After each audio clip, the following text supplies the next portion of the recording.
नाही, पहिलं कारण तर फक्त देवेंद्र मुख्यमंत्री फडणवीस साहेबांनी आतापर्यंत सत्तेत नसताना देखील आश्वासन दिलं होतं की आम्ही तुम्हाला आरक्षण देऊ। जर का बाळासाहेब ठाकरे नंतर जर कोणी मराठा पैदा झाला असेल तर मनोज दादा झालेले आहेत। आजच्या कंडिशनला आपण सगळ्यांजवळ आरक्षण मागून पाहिलेलं आहे, हक्काने मागितलंय, आमच्या हक्काचं आहे, आमच्या बापाचं आहे आरक्षण, तुमचं नाहीये। तुम्ही जर म्हणत असाल आम्ही आरक्षण देणार नाही तर आम्ही घेतल्याशिवाय राहणार नाही। तुमचं नाही, तुम्ही देणार नाही म्हणताय, तुम्ही म्हणजे नेमका तुमचा इशारा बोलला देवेंद्र फडणवीस साहेबांना। आम्हाला सर्वसाधारण माणसाला आहे ना आरक्षणाची एवढी गरज आहे की ना आज आमच्या मुलांचं आरक्षणामुळे भरपूर प्रमाणात हाल होत आहे, त्यामुळे आम्हाला आरक्षण ही महत्वाची गरज आहे आणि आम्ही जरांगे साहेबांबरोबर पाटलांबरोबर मुंबईपर्यंत आणि आरक्षण मिळेपर्यंत मुंबईतच राहणार। एक मराठा। या ठिकाणी चाकण तडेगाव चौकात आज श्री मनोजदादा पाटील येणार आहेत, त्यांचं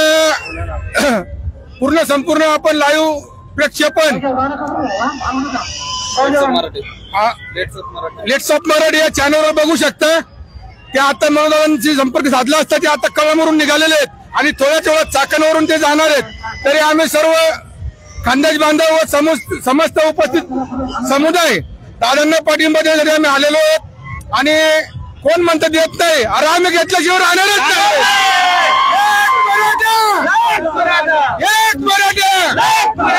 छत्रपती संभाजी महाराज की, शिवाजी महाराज की।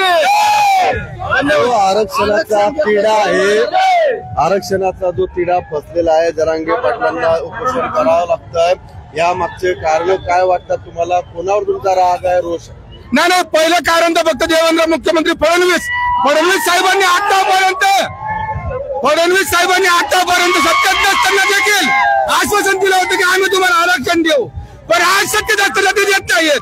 हा ही आमची संपूर्ण बांधवांची आक्रोशाची मागणी आहे। त्याचं कारण हेच आहे, देवेंद्र मुख्यमंत्री फडणवीस सत्तेत नसताना सुद्धा त्यांनी आश्वासन दिलं होतं आणि आज सत्तेत असताना ते का देत नाहीये, पण त्यात राज्यात असल्यावर आम्ही सत्तेत तुम्हाला आल्यावर आरक्षण देऊ, पण आता का देत नाही? सत्ता तुमची आहे, केंद्रात तुमची आहे, राज्यात तुमची आहे, पण तुम्ही का आरक्षण देत नाहीये? का देत नाही याच्या प्रश्नाचं उत्तर कोण देत नाही? का देत लवकरच मी म्हणतो सगळ्यांनी द्यावं या प्रश्नाचं उत्तर आणि आरक्षण घेतल्याशिवाय म्हणून येऊच नाही। आरक्षण घेतल्याशिवाय माघार नाही।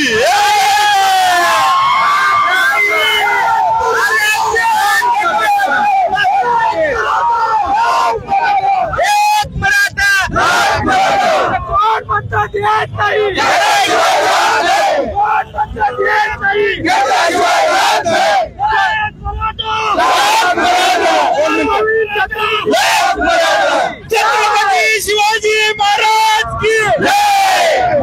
नमस्कार मित्रांनो, आज मनोज दादांनी एवढा जो मोप जमा केलेला आहे किंवा एवढे सगळे लोक जमा झालेत, आज सगळ्यांना सांगून की अंगावर जे काटे येत आहेत, जर का बाळासाहेब ठाकरे नंतर जर कोणी मराठा पैदा झाला असेल तर मनोज दादा झालेले आहेत।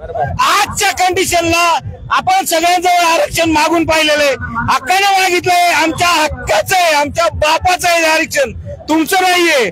तुम्ही जर म्हणत असाल आम्ही आरक्षण देणार नाही तर आम्ही घेतल्याशिवाय राहणार नाही। तुमचं नाही, तुम्ही देणार नाही म्हणताय, तुम्ही म्हणजे नेमका तुमचा इशारा बोलला देवेंद्र फडणवीस साहेबांना।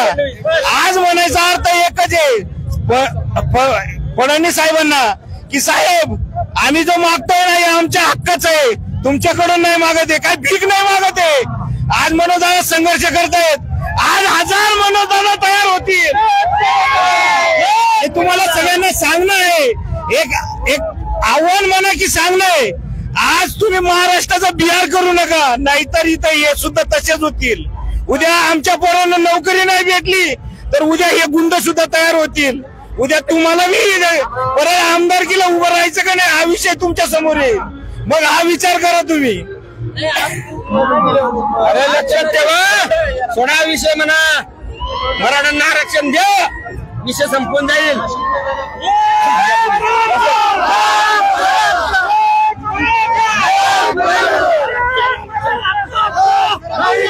आज सरकारला या माध्यमातून आम्ही सर्व मराठा बांधव आणि गणपती बाप्पा चरणी नम्र निवेदन ठेवून आम्ही सर्व समाज बांधव एवढीच विनंती करत आहे की आम्ही शांततेने आहोत, शांततेने राहू द्या आणि आम्हाला शांततेनेच आरक्षण मिळावं हीच गणपती बाप्पाची मोठी प्रार्थना आहे.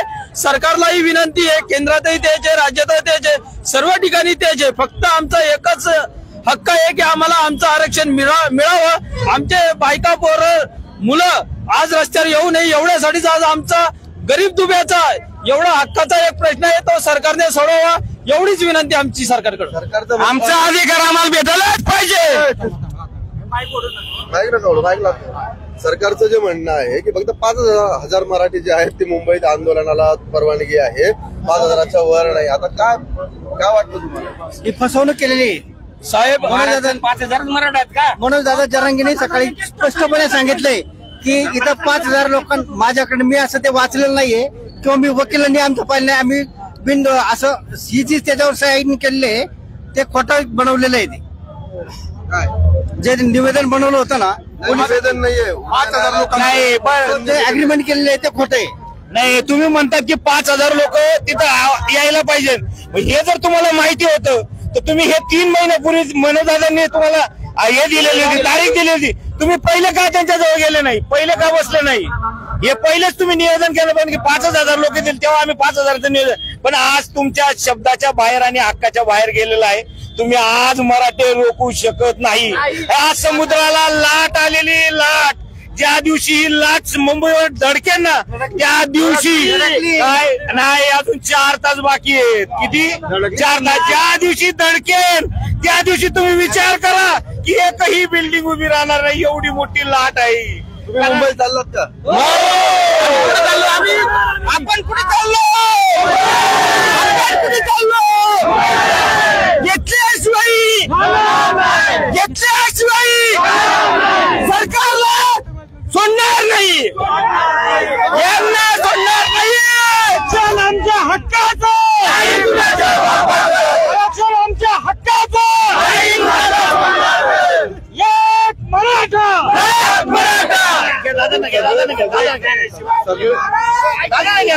तुम्ही सगळं बोलला. या पुढे या पुढे या, कोणी बोलणार आहे? पुढे या. बोलणारे पुढे या, कोणी असतील.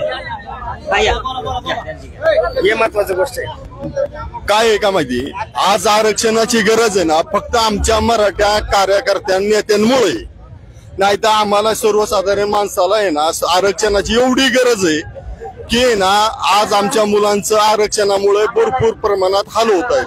त्यामुळे आम्हाला आरक्षण ही महत्वाची गरज आहे आणि आम्ही जरांगे साहेबांबरोबर, पाटलांबरोबर मुंबईपर्यंत आणि आरक्षण मिळेपर्यंत मुंबईतच राहणार. एक मराठा.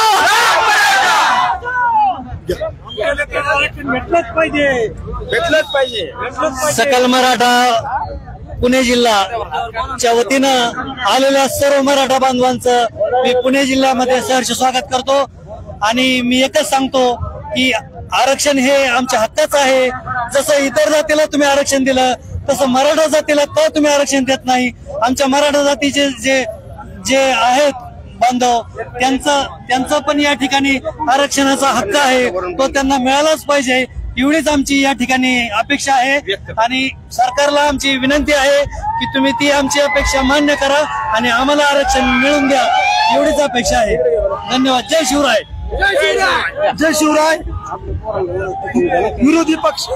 विरोधी पक्ष नेता असताना देवेंद्र फडणवीस साहेब म्हणले होते का उद्धव ठाकरेंची इच्छाशक्ती नाहीये.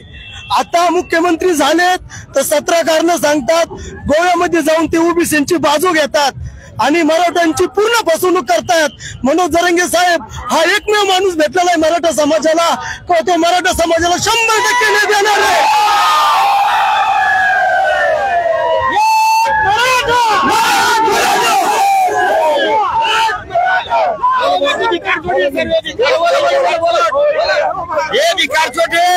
हे काय आज काय सकाळी काय संध्याकाळी 3 गोळ्या खाणार, थंडी ताप सारख्या गोळ्या खातात. हे सकाळी थंडी तापची, दुपारी युतापची, संध्याकाळी रामरामची, असे 3 गोळ्या खाणारे हे भिकारचोट लोक.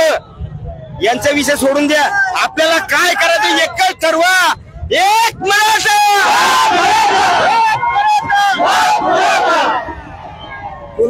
धन्यवाद.